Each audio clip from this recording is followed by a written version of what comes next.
Sox tonight. Wow. But so is Dylan Bond. He's the owner of Bond Financial Services. And Dylan, check this out. He's got a beard going himself. I'm jealous of your beard. Hey, you know, it's been a lot of fun.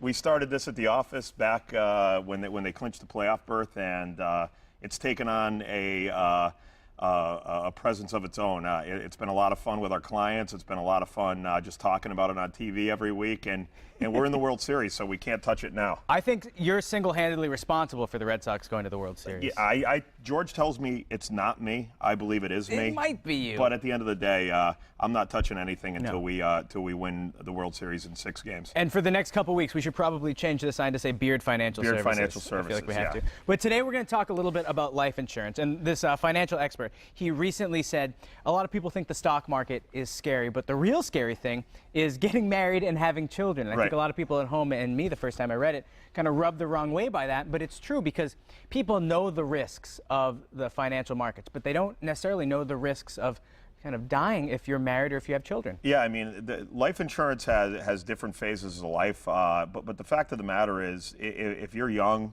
you're just starting out, you have a wife and children, there's no question in my mind that you need some level of life insurance in the event that, God forbid, something did happen to you and you were killed in an accident or ended up diagnosed with a terminal illness.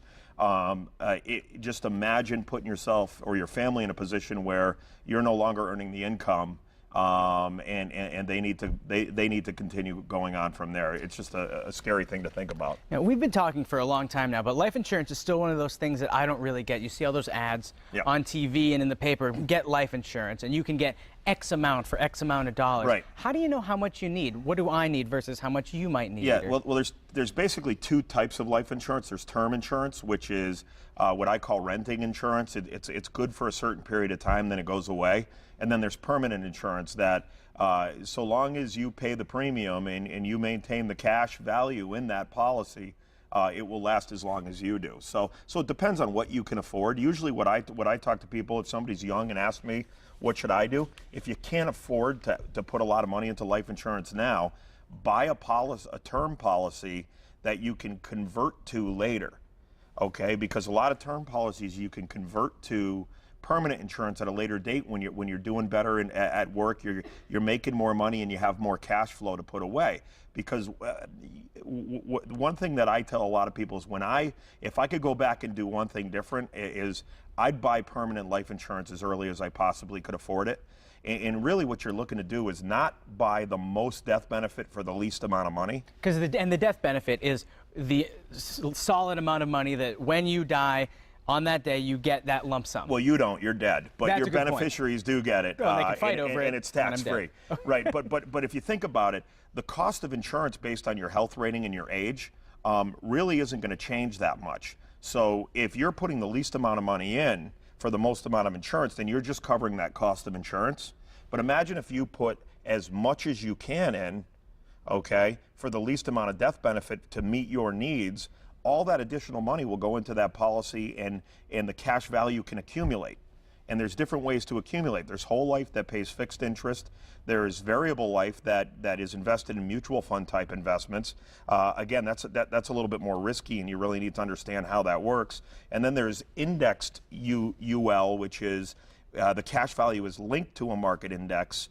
But you're not in the market. So if the market takes a nosedive, you don't go down with it, but you're also capped on how much you can make. So it seems to me like life insurance isn't something that you're waiting till you die so your kids can use. Instead, it's almost like another investment vehicle, like a 401k or a Roth IRA. To some degree it is. It can be a very good tool for financial planning. Another thing about life insurance companies this day and age is that they recognize the risk of healthcare costs and long-term care in the future. So a lot of life insurance companies now are allowing the policy owners to use the death benefit to cover long-term care costs like home health care or nursing home. So it's not just death, it's if there's an illness or something that puts you into extended care. There's so many variations out there, Seth, and they all work a little different. So it's important that you sit down with somebody that knows about how they work, how they charge their fees, and really how they pay out the benefits. We use it in our practice for clients. We predominantly work with people 50 and older. Even people that are 60, 65 years old, and sometimes even over 70, we're still using life insurance as a tool to generate tax-free death benefit or cover healthcare expenses down the way. So if people have questions about this, they can sit down with you. The first time they sit down with you, it's free, and all you have is a pen and a pencil. Yeah, I mean, the first meeting to me is a get-to-know-you meeting, just to figure out who I'm talking with, what they're doing, how they're doing it, see if I can't learn enough about them to put myself in their shoes and just get a feeling for what I would do if I were them.